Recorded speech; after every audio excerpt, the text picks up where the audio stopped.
Hello, my name is Pastor Charles Yates, and I am the pastor at Concord Baptist Church in Bates City, Missouri. And today what I'd like to do is talk about confession of sin among Christians. This video is aimed directly at those of us in the church who have a problem understanding our sin nature and how it still affects us. We will be in 1 John chapter 1 and 2. Verses 8 through 10 in chapter 1 and verses 1 and 2 in chapter 2. So let's read that quickly.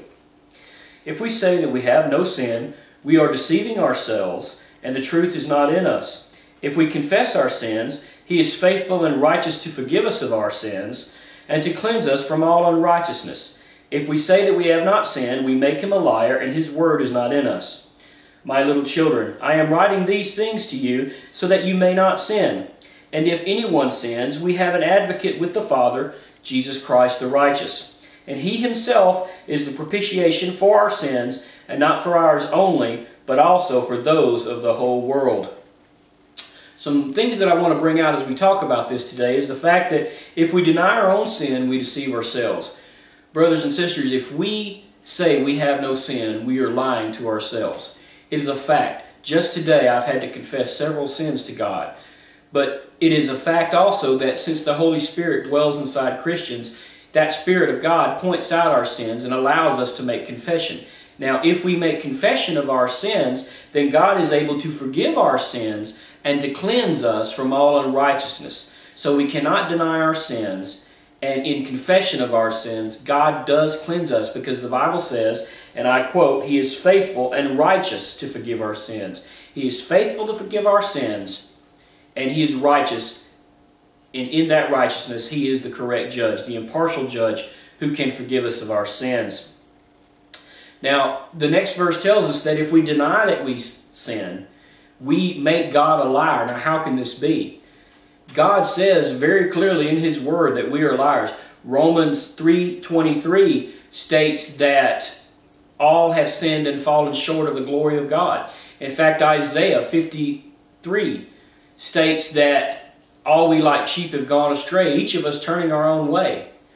And you see, the Lord laid our iniquity on Him. Now, who is this Him? But Jesus Christ. Now, John was writing to these people that was in his church that he was writing to, so that we would not sin. But it says, and if anyone sins, they have an advocate. Now, what is this advocate? An advocate is a lawyer. It's a person who is pleading your case before a judge.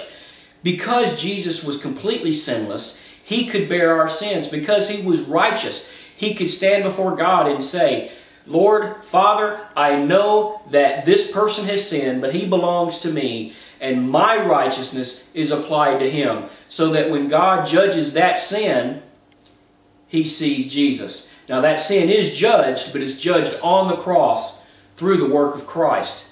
It was nailed to the cross, as it were. And when Christ died, the penalty was paid for that sin. And that's how God can judge that sin and forgive us of that sin at the same time. He is faithful and righteous to forgive us of our sins and to cleanse us from all unrighteousness. Now, the next thing we need to see is that Jesus paid the original price that is required. It says in verse 2 of chapter 2, and He Himself is the propitiation for our sins, and not for our own individual sins only, but also for the sins of the whole world. You see, Jesus paid the price. We cannot deny that we have sinned, even after we're sealed by the Spirit, even after we're regenerated, even after we have become followers of Christ. We cannot deny we're sinners. And in doing so, we make God a liar, but let's not go there. We sin as Christians, but if we confess our sin to our Father, Jesus Christ, His righteousness is imputed to us, is given to us, is overlaid us, and we are declared righteous by a holy, righteous, and faithful Father. And Jesus not only did this for us, but He did this for the whole world. That means anyone in this world who believes in Him, who calls on His name, will be saved. Thank you for listening. You have a good day.